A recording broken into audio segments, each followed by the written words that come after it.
Perfect. Well, thank you very much, Steve and Cheryl, for that much too generous introduction. If my late mother were here, being my mother, she would believe every word of it. If my late father were here, being a realist, he would probably wonder who you were talking about. But introductions of that sort remind me of the small boy who fell headfirst into a barrel of molasses. And when they pulled him out, he licked some of the molasses from his face and said, "Lord, make my tongue adequate to this occasion."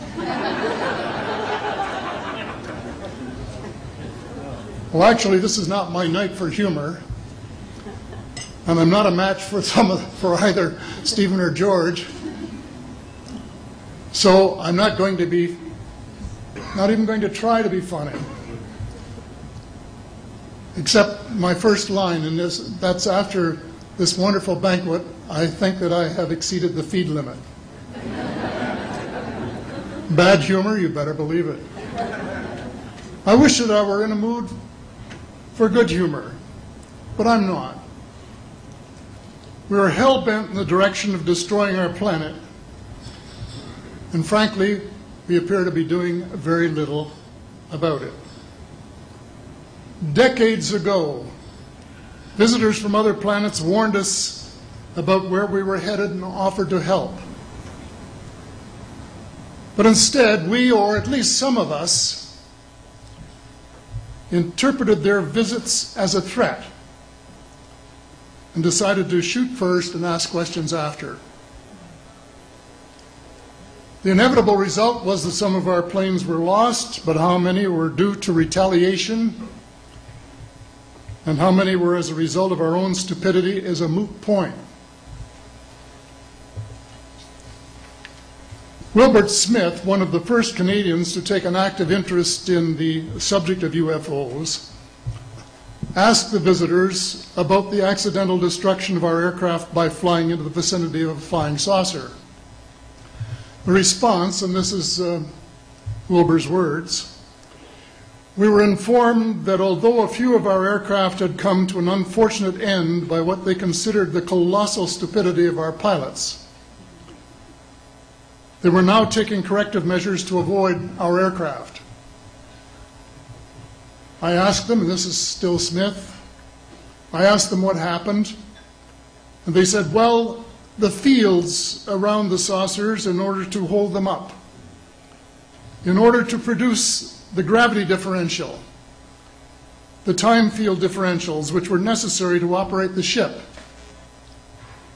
These sometimes produced field combinations which reduced the strength of materials to the point where they were no longer strong enough to carry the loads that the materials were expected to carry."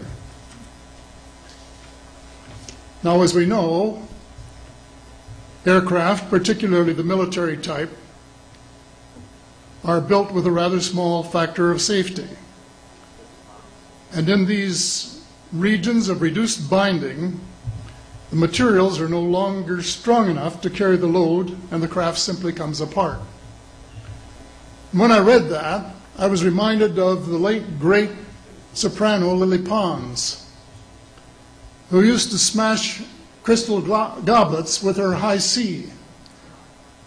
She would direct the sound at them, and something in the sound waves would change the structure of the glass, and it would fly apart. Well, this didn't satisfy our military chiefs, who must have thought that it was more important to secure American nuclear superiority, even though using it would result in the annihilation of us all, than to take the hint and start moving the planet back from the brink of global disaster.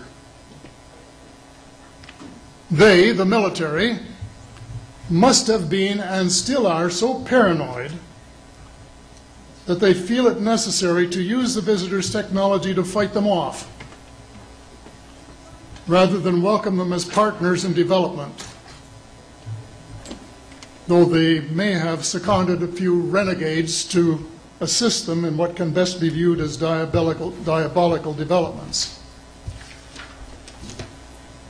Stephen has said that talking about UFOs is passé, and that we should be talking or limiting our talk to exopolitics. Well, Stephen, I agree with you in theory, but in reality we have a problem when official U.S. policy insists that UFOs don't exist. The veil of secrecy must be lifted, and it has to be lifted now, before it is too late. It is ironic that the U.S. would begin a devastating war, allegedly in search of weapons of mass destruction, when the most worrisome developments in this field are occurring in your own backyard. It is ironic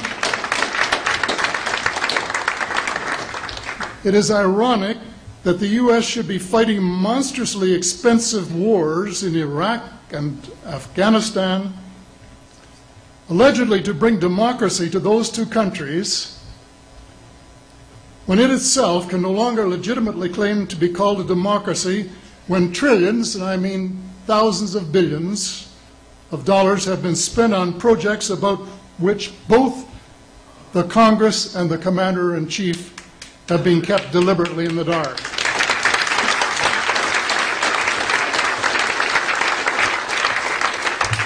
How much has been accomplished in 60 years of feverish activity by some of the most educated minds in the United States? Has America developed flying saucers that are visually indistinguishable from the visitors, as alleged?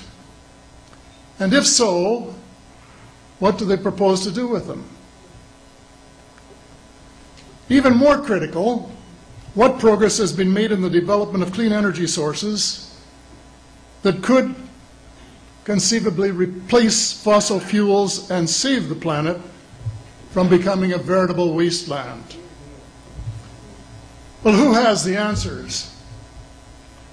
Someone does, but apparently they aren't telling either secretaries of defense or presidents because they don't have, quote, a need to know. In a story told by Dr. Stephen Greer, President Clinton was asked a question by White House reporter Sarah McClendon about why he didn't do something about disclosure. And Clinton replied, "Sarah, there's a government inside the government, and I don't control it." Excuse me, doesn't the Commander-in-Chief and the person who allegedly has their finger on the nuclear trigger have a right to know what his subordinates are doing? The people of the United States who have paid the bills have the right to know. The people of the world demand to know because it is our descendants too whose lives are in mortal danger. It is time for the people of the United States to launch a new war against the evil of lies, deceit, and darkness, and go all out to win the victory of truth and transparency and light. Thank you.